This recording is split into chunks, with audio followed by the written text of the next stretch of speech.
Welcome back to my YouTube channel. So guys আমি রিয়া আজকে তোমাদের শেয়ার করছি আর একটা নতুন ব্লগ ভিডিও। সো গাইস আজকে ছিল মহাশিবরাত্রি, ঠিক আছে। তো মহাশিবরাত্রির ব্লগটা আজকে আমি তোমাদের সাথে শেয়ার করছি। তো প্রথমেই আমরা যাচ্ছি হচ্ছে গিয়ে গঙ্গার ঘাটে। তো আমাদের বাড়ির কাছ থেকে গঙ্গার ঘাটটা একদম কাছাকাছি, কারণ মানে ব্যারাকপুরে ঘাটটা সেটা হচ্ছে গিয়ে অন্নপূর্ণা ঘাট, সেটা বুঝতেই পারছো। তো অন্নপূর্ণা ঘাটটা আমাদের বাড়ির কাছ থেকে মোটামুটি কাছেই, আর অন্যান্য ঘাটগুলো একটু সামান্য দূরে, কিন্তু অন্নপূর্ণা ঘাটটাই খুবই কাছে। তো সে কারণে আমরা বেশি সবসময় অন্নপূর্ণা ঘাটেই যাই। তো দেখো অন্নপূর্ণা ঘাটে খুব সুন্দর পুজো হচ্ছে, আর পুজোর খুব সুন্দর করে ব্যবস্থা করেছে। এখানে দেখো শিব পার্বতীর পুজো হয়, আর অন্যদিকে শিবলিঙ্গ করে সুন্দর করে পুজো করা হয়। সো গাইস দেখো ঘাটে কি ভিড়, কত পরিমাণ বিশাল ভিড় হয়েছে, আর মন্দিরটাকে খুব সুন্দর করে রং করা হয়েছে। তো দেখো তোমরা, ওকে। হ্যাঁ, তো গাইস এখন যেহেতু জোয়ারের জলটা মানে জোয়ার এসেছিল অনেকক্ষণ আগে, তো জোয়ারটা জাস্ট চলে। অন্যদিকে দেখো তোমাদেরকে দেখাচ্ছি, এটা হচ্ছে গিয়ে রানী রাসমণির শ্মশান, ঠিক আছে। এটা হচ্ছে শ্মশান যেখানে মানে মরদেহ পোড়ানো হয়, আর এটা হচ্ছে গিয়ে শ্মশান ঘাট, ঠিক আছে। তো গাইস আর গাছটা দেখো, এটা মানে কি গাছ আমি বুঝতে পারছি না, তো তোমরা কমেন্টে বলবা। আর আমরা এখন চলে এসেছি শ্মশান ঘাটে। তো গাইস ফাইন কি বলবো, মানে হচ্ছে অন্নপূর্ণার যে মেন ঘাটটা, ওটা তো সবসময় এত ভিড় থাকে কোনো ফেস্টিভ্যালে। তো আমরা যখনই আসি আমরা শ্মশান ঘাটেই স্নান করি, কারণ শ্মশান ঘাটে সবসময় ফাঁকা থাকে। হ্যাঁ, কেউ থাকে না মানে বেশিরভাগ সময় শ্মশান ঘাটে কোনো লোকজনই থাকে না, সেই জন্য হচ্ছে কি। সো গাইস সেই জন্য আমরা বেশিরভাগ সময় শ্মশান ঘাটে আসি। তো শ্মশান ঘাটটা মানে একদম ফাঁকা থাকে, ঠিক আছে। গঙ্গার জল তো সবই ঘাটেই সমান, তাই না? শ্মশান ঘাট বলো বা অন্য কোনো ঘাট, সব ঘাটেই জল তো জলই হয়, গঙ্গার জল পবিত্র। তো দেখো ফাইনালি জাস্ট আমি অতটা দূরে অ্যাকচুয়ালি ব্যাপারটা হচ্ছে এখন যেহেতু ভাটার সময় চলছে, তো মানে ওখানে আমি পা পাচ্ছি, মানে মাটিতে পা পাচ্ছি। তো একদম মাটি একদম কি বলবো, একদম হাঁটু অবধি মাটি, ঠিক আছে। তো বেশি জোর করে দাঁড়ালে একদম মানে পা ঠুকে যাবে ভেতরের দিকে। তো গাইস এটা হচ্ছে ব্যাপার, একদম হাঁটু সমান মাটি, ঠিক আছে। তো এটা হলো ব্যাপার। তো আমি তো অনেক দূর, আমি ভেবেছিলাম মানে সাঁতার কেটে যাবো, তো অনেকটা দূরে গেছি, ঠিক আছে। দূরে যাওয়ার পর দেখছি যে না, ওখানে আমি ঠাঁই পাচ্ছি, ঠিক আছে, মানে দাঁড়াতে পারছি। তো মানে এখন যেহেতু ভাটার সময় তোমাদেরকে বললাম, তো সেখানে জলটা অনেকটা নিচে নেমে গেছে গাইস। যাই হোক, এই দেখো আমার মেয়ে তো এখন আর জল থেকে উঠবেই না, আরো কিছুক্ষণ মানে জলে সুইমিং করেই যাবে, ঠিক আছে। তো প্রথমে তো ভয় নামছিলই না, আর এখন তো ভয় থেকে উঠবেই না, ঠিক আছে। এরকম একটা কিছু ব্যাপার রয়েছে। আর দেখো এই যে সিঁড়িগুলো দেখেছো না, এই সিঁড়িগুলো জাস্ট ডুবে যায় জোয়ারের সময় জলে, ঠিক আছে। আর আমি তো জল অনেক কিছু ভরে নিলাম, গঙ্গা জল, কারণ গঙ্গা জল তো পুজোর সময় প্রতিদিন লাগে, ঠিক আছে। তো গঙ্গা জল অনেকটা লাগে, বাড়ির কাছে থাকলেও গঙ্গাটা কিন্তু ডেলি দিন আসাটা সম্ভব হয় না।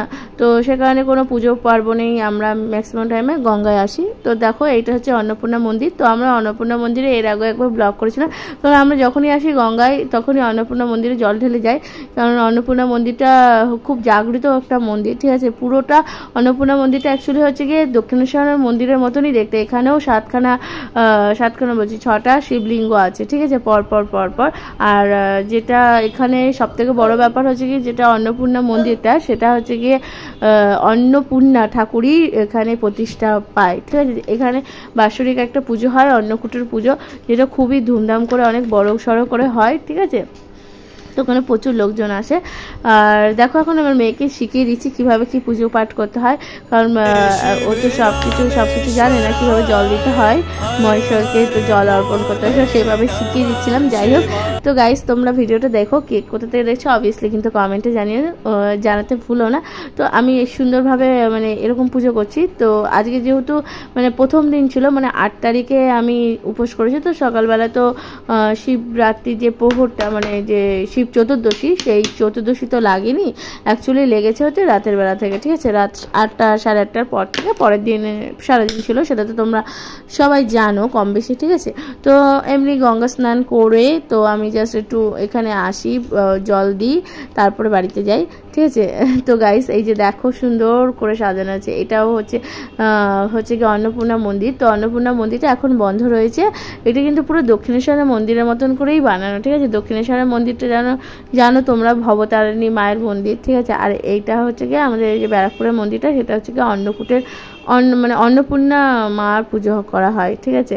তো গাইস পুরো সেম টু সেম একদম সুন্দর করে বসার জায়গা আছে, প্রচুর লোক হয়, প্রচুর ভিড় হয়, মেলা বসে। সো গাইস তোমরা অনেকেই জানো আর অনেকেই জানো না যে অন্নপূর্ণা যে মন্দিরটা, এই মন্দিরেও কিন্তু প্রতিষ্ঠা করেছে রানী রাসমণি, ঠিক আছে। তো যেটা দক্ষিণেশ্বর মন্দিরও রানী রাসমণি প্রতিষ্ঠা করেছেন, আর অন্নপূর্ণা মন্দিরও রানী রাসমণি প্রতিষ্ঠা করেছে। সো গাইস মানে একই রকম। সো হ্যালো এভরিওয়ান, আমি জাস্ট বাড়িতে চলে আসলাম কিছুক্ষণ আগে। তো এখন দেখো আমি সুন্দর করে সেজে গুজে প্রায় রেডি হয়ে গেছি, ঠিক আছে। তো মানে এখন যাব হচ্ছে কি পূজার স্থানে, ঠিক আছে। তো গাইস এখন দেখো আমি সুন্দর করে একটা শাড়ি পরে নিয়েছি, আর আমাকে কেমন লাগছে অবভিয়াসলি কিন্তু জানাতে কিন্তু কেউ ভুলো না। চ্যানেল নতুন হলে অবশ্যই চ্যানেলটিকে সাবস্ক্রাইব করে দিও, ঠিক আছে। আর আমাকে কেমন লাগছে অবভিয়াসলি কিন্তু কমেন্ট করে জানাতে ভুলো না। তো গাইস দেখো আমি পুজোর থালাটা খুব সুন্দর করে সাজিয়ে গুছিয়ে নিয়েছি, আর এখন আমি যাব পুজোর ওখানে, পুজো মন্দিরে। আর এখন বাজে হচ্ছে গিয়ে প্রায় 8:30-এর কাছাকাছি। তো আজকে যেহেতু অনেক রাতেই মানে শিবরাত্রির যেই চতুর্দশীটা লেগেছে, তো সে কারণে মানে একটু রাত করেই লেগেছে, তো সে কারণে আমি একটু মানে রাতেই বেরোচ্ছি, ঠিক আছে। তো রেডি সেজে গুজে সমস্ত কিছু গুছিয়ে গেছি। আর দেখো এখানে হচ্ছে এখানে পুজো হচ্ছে, আর এখন পুজো জাস্ট চলছে, ঠিক আছে। আর আই হোপ তোমাদের ভালো লাগবে ভিডিওটা, কিন্তু কেউ স্কিপ না করে কন্টিনিউ দেখো। আই হোপ সবার ভালো লাগবে, সবাই এনজয় করো।